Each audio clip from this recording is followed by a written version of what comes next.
Hi, my name is Stephanie Harry, and I'm here today to discuss rhabdomyolysis. I'm going to present to you a visual aid that you can use with your children or recreate with your children as you are trying to explain and discover what is going on inside of your body when you're experiencing rhabdomyolysis.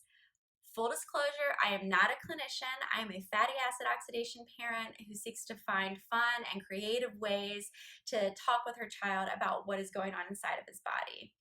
The idea for this demonstration came several years ago when my son was at the cabin and he had an episode of rhabdomyolysis. His leg muscles hurt just a little bit, and so I told him to go ahead and pee in a cup so we can see what color his urine was. And what surprised me was not the color of his urine, which was dark, but what surprised me was his response. He was very upset, very scared, looking at this color, and it wasn't his first time going into rhabdomyolysis. You'll hear me use the phrase rhabdo before. And so what occurred to me is that as kids get older in age, you have to continue these conversations, right? And so I might have already discussed with him what rhabdomyolysis is, but I needed to rediscuss with him as he's in second grade and rediscuss as he's in fifth grade. So he really has a good understanding as to what is going on inside of his body. And so that day I had him keep that cup. And in the next 24 hours, we had another pee cup. And then we were able to talk about the difference in the color of urine and why does he need to hydrate so much, and what's going on inside of his body. And these are really good conversations to have. And so we're going to talk about that a little bit more. But before we get too far into rhabdomyolysis, we know that rhabdomyolysis is muscle breakdown. But what is a muscle? So the first thing we have to understand is what muscles are. Okay, so a basic definition of what a muscle is that it's body tissue that consists of long cells that can contract and produce motion. These cells are separated into three different groups. There's cardiac muscle, there is skeletal muscle, and then there's smooth muscle. The cardiac muscle and skeletal muscle are most often affected by rhabdomyolysis, especially skeletal muscle. And so today we're going to think mostly about skeletal muscle. Now, skeletal muscle are muscles that are attached to your bones. So you have your quads are in your legs, you have your biceps. Oh, look, here's my muscle. I'm going to pull my muscle out of my bicep. And this is my bicep, okay? So this is a skeletal muscle. Now, inside of this skeletal muscle are these little bundles, okay? These little bundles of things. And inside these bundles is where our muscle fibers are. And it's these muscle fibers that actually contract and they move and they give us that motion that we think of when we think of muscles, okay? So these little bundles of muscle fibers, each bundle is a cell. Each bundle is a muscle cell, okay, or a muscle fiber. Now you might be wondering, what is this white stuff that separates these muscle fibers? Okay, this white stuff kind of sits in between there, and this white stuff is called endomysium. And endomysium is so important because it creates this special environment where calcium and potassium and sodium can all kind of stay there and help the muscles to contract when they need to. So again, you have calcium, potassium, and sodium all in this endomysium. The other thing it does is it separates, it sits in between the two muscle fibers. So when the muscle fibers contract, they're not bouncing and hitting on each other. The endomysium is in between them, and so they're kind of hitting against that instead. So you have the endomysium. The other thing you have is you have this protective sheath over your muscle fiber, okay? And this protective sheath is called a sarcolemma. It's transparent, it's tubular, and what it does is it covers the muscle fiber because the muscle fiber is amazing. The muscle fiber is like a city in and of itself. There are so many things that are actually inside of this muscle fiber. Things from mitochondria to other things called myofibrils. All kinds of different stuff is in there, and we're not going to get too deep into that, but that's definitely worth looking into at another point. And so this bundle contains all kinds of stuff, okay? And it's the muscle fibers actually that break when you're in rhabdomyolysis. So we're actually going to set this over here because we're going to need this in a second for a demonstration. Now, as we're talking about rhabdomyolysis, I want to kind of clarify that everybody has muscle breakdown. If I were to go out running today, my muscles would break down a little bit, and that's okay because what happens normally is your muscles break down a little bit, and then you eat protein, and that protein is going to help rebuild those muscles. And so most people have a little bit of muscle breakdown every day, and that's a normal thing. Your body knows what to do. It takes that extra muscle breakdown and it gets it out of your body in appropriate ways. Not a big deal. The difference between that and rhabdomyolysis is that in rhabdomyolysis, you have a lot of muscle breakdown at one time, okay? And so that's when things become a little bit tricky. Now, I am going to also clarify that kids with fatty acid oxidation disorders are not the only ones that experience rhabdomyolysis. Athletes experience rhabdomyolysis, marathon runners, they will have issues with muscle breakdown. If somebody's starting a new medication, they can have an issue with muscle breakdown. People that get really sick, have the flu, they can experience muscle breakdown. And you also have people who are in car accidents and have muscle trauma. They can experience muscle breakdown. The difference between their muscle breakdown and children with fatty acid oxidation disorders is that typically their muscle breakdown is kind of a one-time experience based on some other kind of thing that's going on. Whereas our kids, when they experience muscle breakdown, it's because their body is not able to go to fat for energy. And so though there's lots of different reasons that we might find ourselves or our kiddos in rhabdomyolysis, it's because normally we have a genetic condition that doesn't allow us to use fats in the same kind of way. And so when their body uses all of the glucose stores that they can and is trying to use fat, if it's trying to use fat really hard and it can't, well, the next best thing is the muscle, and that's what it's going to use in order to find energy. And so when Christopher goes into rhabdomyolysis, in my mind, I kind of classify it into 4 different categories. He might go into rhabdomyolysis because he gets sick and we're not able to get enough calories into him. And again, if he doesn't have enough calories and he doesn't have enough glucose to use for energy and he's fighting off this virus, his body has to have energy to fight off the virus. So what is it going to do?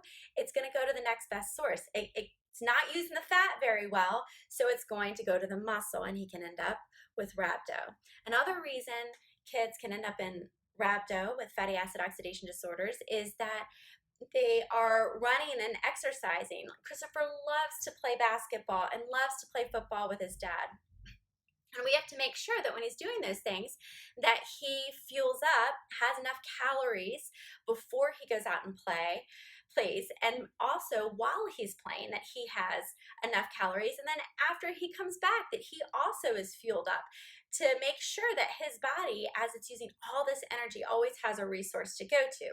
Because again, if it doesn't have enough calories and it's not able to break down the fat very well, the next source of energy is going to be that muscle.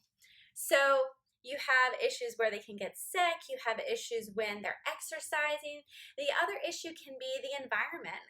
Hot and cold can affect kids, but also what they're feeling inside. Your emotions produce endorphins and other chemicals. And so that can have an effect on what your body is trying to pull for energy. And that can also send you into rhabdomyolysis. There was one episode, and I know several parents that are watching this have all had the same situation, whether it was Christmas or for Christopher, it was a test that he completed at school, and he was so stressed out about the test. That was the only thing we could link his episode of rhabdomyolysis to, was that he got stressed out with this test. He had had the same amount of normal fuel, but there's something that happens when kids get excited and get stressed out. So that can be another reason for rhabdomyolysis.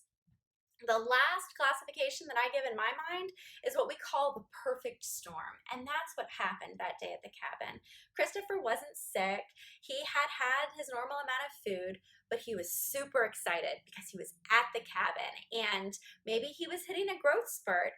And, you know, who knows what else was going on. But for whatever reason, here we were, and he had muscle breakdown.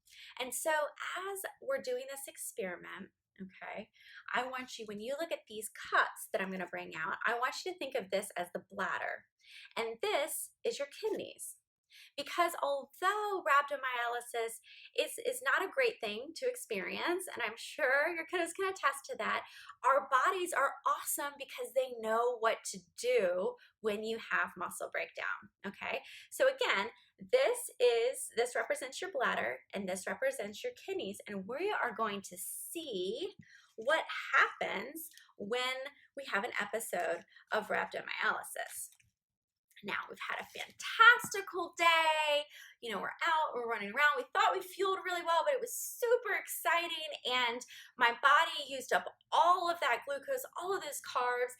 And then it was using up as much fat as it could, but it just wasn't enough. And so it turned to the muscle for energy. Now, our body's temperature is what? 98.5, I believe. Okay, so it's pretty warm. And now when your muscle fibers break, okay, it's going to go into your bloodstream. And a lot of things get released from that muscle. So remember, I mentioned that muscle was like a little city, right? And there's all kinds of things in that muscle. There is myoglobin. There's something called creatine kinase or creatine phosphokinase. There are all kinds of proteins that keep that muscle strong. And then, you know, there's that calcium, right? And then there is that potassium. And so there's lots that go into a muscle fiber. And when that muscle fiber breaks, it has to go somewhere. And where it goes is it goes into the blood, okay? So we had an issue and our muscle fiber broke, okay? And it has gone into the blood. And so all that stuff is in the blood, and it's kind of gunky. I mean, it's thick. Now again, when you have a little bit of muscle breakdown, it's not a problem because it doesn't get quite so gunky. But when you have a lot at one time, then your blood gets kind of filled with this gunky stuff. But it's okay because your body knows what to do and how to get rid of it.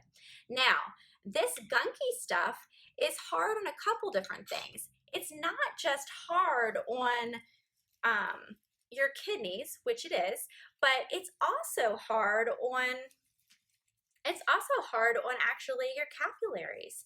And so what happens is, I'm making a mess, but that's fine. That's what happens sometimes. So we have our capillaries, and our capillaries is going to take this gunky blood and eventually take it to our kidneys to process, because our kidneys are really great at processing gunky bad stuff, okay? And so what we're going to do is our blood is going to flow through our capillaries. It's going to go into our kidneys, and some of it's going to get filtered out.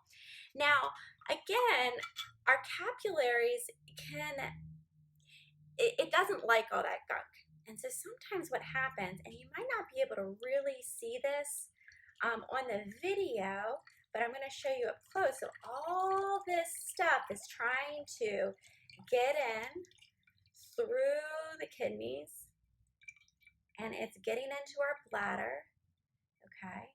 And what's hard probably to see, but you can see it a little bit here, is that the capillaries are starting to get a little damaged. They're leaking a little bit.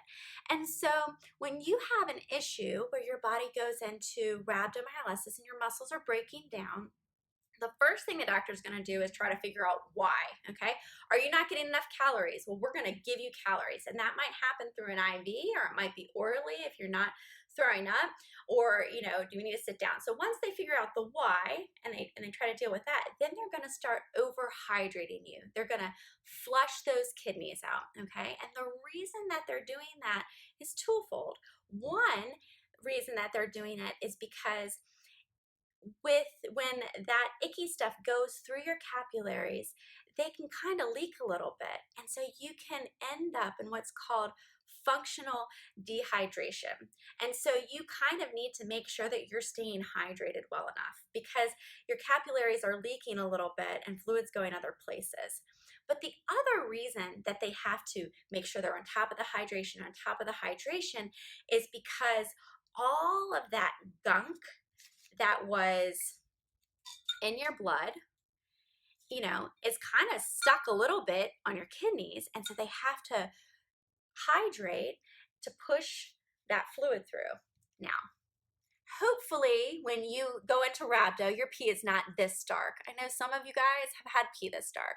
Oftentimes it'll be lighter than this. Another curious thing is that some kids can be in rhabdo and never have dark urine. The dark urine, though, comes from a byproduct of something that is in your blood. It's called myoglobin. That was in that original muscle fiber that we talked about. And that myoglobin is what changes your urine this color. And that myoglobin is also really hard in your kidneys, which is why, again, we're hydrating and hydrating and hydrating to try to take care of our kidneys, okay? And so the doctor says, you need to drink more water. You're doing your best to try to drink as much water as possible. And you know what? They might even go an extra step and put an IV in your arm. And that IV, it carries calories, which is great because it prevents you from breaking down more muscle. And it also will help you make sure that you're getting all the water you possibly need, but at a slow rate. Because if you just guzzle water, it goes straight through you. So you don't want to guzzle water. It has to kind of go at a slow pace. You can kind of see how the water is dripping down right now, okay? And so the water goes through at a slow rate, but again, it's flushing those kidneys. It's doing something. It's taking out some of those toxins, and you can already see the difference in these two jars of water. And we're going to do one last time. And so overhydrating, is not something that is just quick and done and over. A lot of times you could have to overhydrate for a week or more to really make sure that all that stuff that is in your kidneys is really flushed through. Now, the color of your urine, if you've noticed, you might have noticed before, normally doesn't stay dark for very long. Normally, within 24 to 48 hours, the color of your urine will turn back to a normal color. That doesn't mean all the toxins are gone out of your blood and stuff like that, but it means the myoglobin's gone, because again, remember, the myoglobin is what can change your urine to that darker color. And so that's part of the issue, and that's one of the things that they look at. But because the myoglobin actually leaves your body so quickly, the doctors, when they draw your blood, you're going to hear them use this word. They're checking your CKs or they're checking your CPKs, and that is creatine kinase. And again, that is something that is in those muscle fibers, okay? That creatine kinase. And what's cool about the creatine kinase is that it actually is a really good indicator as to how much of your muscles have broken, because it stays in your bloodstream longer than the myoglobin. So when you go to the hospital and they're trying to see how bad was that muscle breakdown that you had, they're going to be checking for that creatine kinase. And they're going to use that to have a better understanding as to what's going on inside of your body. Now, the last thing I'm going to share is just kind of a side note, but it is something that most clinicians agree on, that your level of CKs, the amount of muscle breakdown, doesn't always equate to the amount of pain that you have. And it is a curious thing, and parents talk about it a lot. Your CKs might be 2,000 and you might be in severe pain, and your CKs might be 40,000, 50,000, and you might not have as much pain. And all the whys as to why that is, there's a lot of hypotheses that the doctors are still discussing. And so it's good to be a part of those conversations. There's a lot in science that they still don't understand, including with stuff with rhabdomyolysis. But the one thing that they do know is that overhydrating will change your urine, okay? It will get better, and eventually it will be back to normal again. Now, normal pee should never be completely clear. It should be a little bit yellow, but it will get back because your kidneys are doing what they're supposed to do. And so when you're in rhabdomyolysis, the most important thing is to make sure you're getting enough calories and the hydration and overhydrating. And the reason that the doctors have you overhydrating is because they don't want you to become dehydrated, and because they're trying to protect your kidneys. So I hope this demonstration can help a little bit as you continue to talk with your kid about rhabdomyolysis, what it is and how it affects your body and what's going on inside of your body as you have those experiences. Thank you so much for joining me, and I hope to do something different but like this again sometime. Take care.